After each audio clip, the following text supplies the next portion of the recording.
Donna's story. My story starts in late July. It was July 21st, I think. It was the first day of our holiday, a hot July day. I stood in the sun and looked at the sea. It was 11 o'clock in the morning. I was on the boat at Portsmouth with my mother and father and my sister, Louise. Seabirds played near our big boat and the small boats near us on the sea. I started to look at the people with us on our boat. They all watched the seabirds and talked and laughed. They were all happy on the first day of their holiday too. And suddenly there he was, this tall, quiet boy in a blue and white shirt. He was really good looking. I'll always remember the first time I saw him. He didn't see me then. He was with some friends. One of the boys was his brother, I think. They had the same blue eyes, the same mouth and nose, nearly the same hair. His brother and one of the boys with him tried to catch the seabirds and he smiled at them.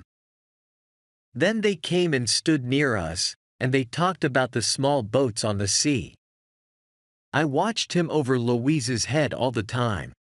He's looking for me. He wants to see me. His brother and his friends made a lot of noise, but he was quiet and didn't talk a lot. Then suddenly he looked at me and his eyes stayed quietly on me. And he smiled his lovely smile with his shy blue eyes.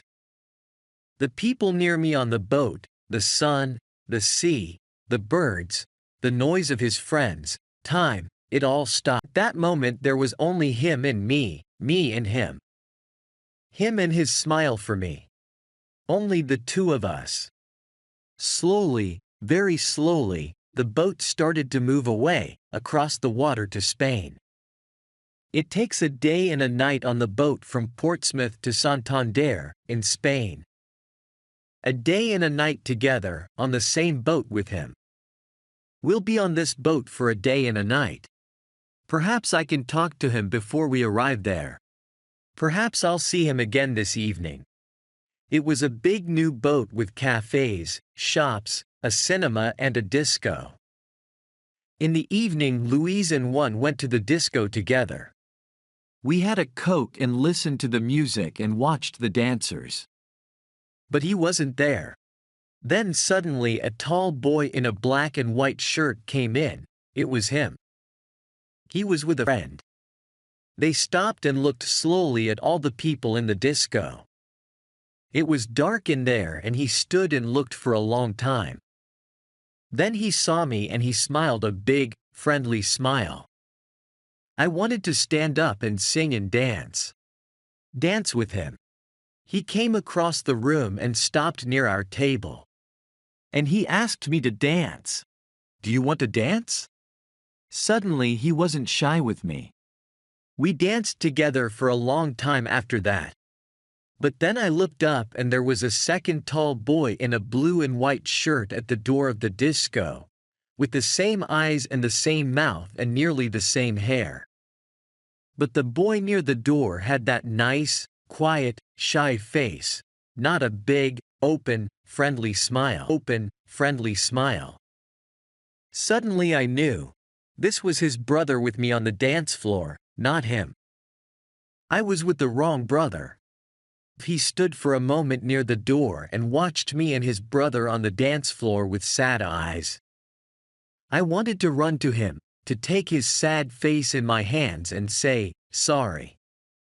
He looked at me, then he went out quickly. I stopped dancing, walked back to my table and sat down. His brother started to dance with Louise. I didn't sleep that night.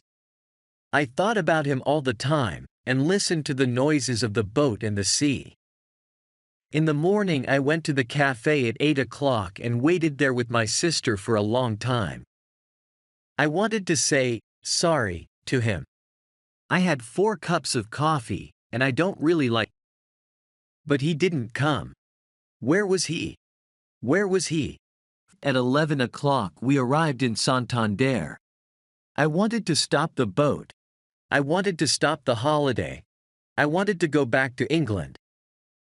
I only wanted to see him again, to talk to him, to ask his name. But he wasn't there. Where are you? I want to see you again.